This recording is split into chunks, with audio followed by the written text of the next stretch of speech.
کیا آپ نے کبھی جمعہ کی صبح غور کیا ہے؟ جب سورج طلوع ہونے سے پہلے ہوا میں ایک عجیب سی خاموشی ہوتی ہے۔ پرندے معمول سے مختلف انداز میں حرکت کرتے ہیں، جانور غیر معمولی طور پر چوکس دکھائی دیتے ہیں۔ کیا آپ جانتے ہیں کیوں؟ نبی کریم صلی اللہ علیہ وآلہ وسلم نے فرمایا، زمین پر کوئی جانور ایسا نہیں جو جمعہ کی صبح سورج نکلنے تک قیامت کے خوف سے کان لگا کر نہ بیٹھا ہوں، سوائے انسان کے۔ ذرا تصور کیجئے، جنگل میں موجود درندے، آسمان میں اڑتے پرندے، صحراؤں اور پہاڑوں کی مخلوق سب ایک انجانے خوف میں بیدار ہیں۔ اور اگر یہ جمعہ رمضان میں ہو، وہ رمضان جس میں رحمت کے دروازے کھلے ہوتے ہیں، مغفرت نازل ہو رہی ہوتی ہے، دعائیں قبول ہو رہی ہوتی ہیں، تو ایک طرف قیامت کی یاد اور دوسری طرف رحمت کی بارش، کائنات جاگ رہی ہے۔ مگر انسان کیا وہ فجر کے لیے بیدار ہے یا اب بھی غفلت کی نیند میں ہے؟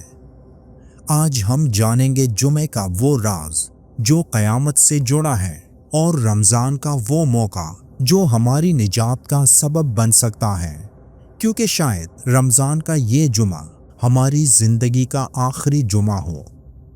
اگر عام جمعے کا دن اتنا عظیم ہے کہ جانور بھی سورج طلوع ہونے تک قیامت کے خوف سے چوکس رہتے ہیں، تو پھر وہ جمعہ کیسا ہوگا جو رمضان میں آئے؟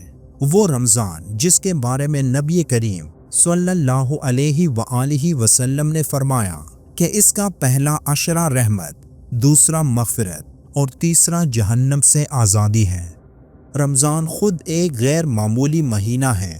اس مہینے میں القرآن الکریم نازل ہوا۔ اس میں لیلۃ القدر ہے جو 1000 مہینوں سے بہتر ہے، اور جمعہ ہفتے کا سردار دن۔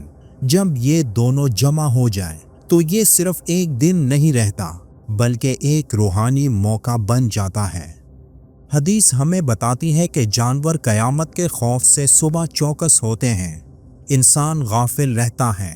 سائنس ہمیں بتاتی ہے کہ جانور فطری طور پر زیادہ حساس ہیں، وہ غیر معمولی تبدیلیوں کو پہلے محسوس کرتے ہیں۔ یہاں ایک گہرا نکتہ ہے، جانور فطرت پر قائم ہیں، ان میں تکبر نہیں، غفلت نہیں، اختیار کی سرکشی نہیں، ان کا نظام خالص فطرتی اطاعت پر چلتا ہے۔ مگر انسان اختیار کے ساتھ پیدا ہوا، اور اختیار اکثر غفلت پیدا کرتا ہے۔ اگر ہم جدید سائنسی مشاہدات دیکھیں تو ایک حیران کن حقیقت سامنے آتی ہے۔ تحقیقات سے ثابت ہوا کہ جانور زلزلے سے پہلے بے چینی دکھاتے ہیں، پرندے غیر معمولی آوازوں پر رد عمل دیتے ہیں، کتے اور بلیاں زمین کی معمولی ارتعاش بھی محسوس کر لیتے ہیں۔ یہ بات دنیا بھر میں زلزلوں کے مطالعے میں نوٹ کی گئی۔ جانوروں کا حساسیتی نظام انسان سے زیادہ حساس ہوتا ہے۔ ان کے پاس تیز سماعت، زمینی ارتعاش محسوس کرنے کی صلاحیت، مقناطیسی میدان کو سمجھنے کی فطری اہلیت، یہ سب صلاحیتیں انسان میں محدود ہیں۔ سائنس بتاتی ہے کہ صبح کے وقت جانوروں کا اعصابی نظام سب سے زیادہ چوکس ہوتا ہے، اس لیے وہ صبح کے وقت غیر معمولی حرکت یا بے چینی زیادہ ظاہر کرتے ہیں۔ کیا آپ جانتے ہیں کہ ایک دن ایسا آنے والا ہے جب سورج معمول کے مطابق طلوع ہوگا، لوگ اپنی زندگیوں میں مصروف ہوں گے، مگر اچانک کائنات کا پورا نظام بدل جائے گا؟ نہ وقت ویسا رہے گا، نہ زمین ویسی، اور نہ آسمان۔ وہ دن قیامت کا دن ہوگا، اور وہ دن جمعے کا دن ہوگا۔ جب قیامت کا وہ عظیم دن آئے گا، وہ مقررہ وقت جو صرف اللہ جانتا ہے، تو توبہ کا دروازہ بند ہو جائے گا۔ ایمان اس وقت فائدہ نہ دے گا جو پہلے نہ لایا گیا ہو یا جس میں نیکی نہ کمائی گئی ہو۔